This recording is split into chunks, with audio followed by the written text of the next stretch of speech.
मुंबईतून मुंबईतील भुलेश्वर परिसरात एका दुकानाबाहेर बेवारस बॅग सापडली। बॉम्ब शोधक पथक सध्या घटनास्थळी दाखल झालेले। ही बेवारस बॅग सापडल्यामुळे या परिसरात भीतीचं वातावरण आहे। मुंबई पोलीस दलाचे वरिष्ठ अधिकारीही सध्या घटनास्थळी पोहोचलेले आहेत। रवी खरात आमचे प्रतिनिधी आपल्या सोबत जोडले गेलेले आहेत। रवी, काही समजू शकलेलं आहे का या बॅग मध्ये नेमकं काय आहे?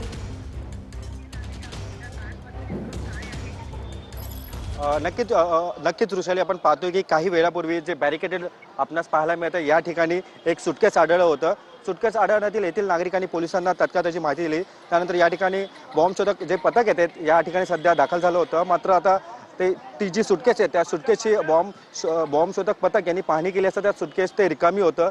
त्यानंतर आपण पाहतोय की हे नागरिक ह्या आजूबाजूची जे म्हणजे नागरी वस्ती आहे त्या नागरी वस्तीमध्ये सध्या भीतीचं वातावरण होतं। मात्र त्यानंतर या लोकांनी जल्लोष साजरा केला। त्या बॅगेत काहीच आढळलं नाही। आता सध्या बॉम्ब शोधक जे पथक आहे समोर आपल्याला जी व्हॅन दिसते त्या व्हॅनमध्ये ती बॅग ते घेऊन आता सध्या जात आहे। मात्र बॅग ही रिकामी होती, त्यामुळे आता जे भीतीचं वातावरण होतं ते आता सगळं शांत झालेलं आहे। मात्र काही वेळापूर्वी या ठिकाणी पूर्ण भीतीचं वातावरण निर्माण झालं होतं। पूर्ण बॅरिकेडेड लावून पोलिसांनी पूर्ण हा रस्ता पूर्ण बंद केला होता। मात्र आपण दृश्यामध्ये देखील पाहू शकतो की हे ते बॉम्ब शोधक पथक आहे, यांनीच त्या बॅगेची तपासणी केलेली आहे। आणि आपण पाहतो की सध्या बॅगेमध्ये काहीच नाही आहे। मात्र सध्या आता इथे जे भीतीचं वातावरण होतं ते सध्या आता नॉर्मल झालं चित्र आपल्याला पाहायला मिळत आहे। मात्र ही बॅग अर्थात सुटकेस कोणी आणून ठेवलं हे देखील आता पोलीस त्या विविध अनुषंगाने तो तपास घेत आहे। वृषाली, नक्कीच धन्यवाद रवी, तुम्ही दिलेल्या या माहितीसाठी।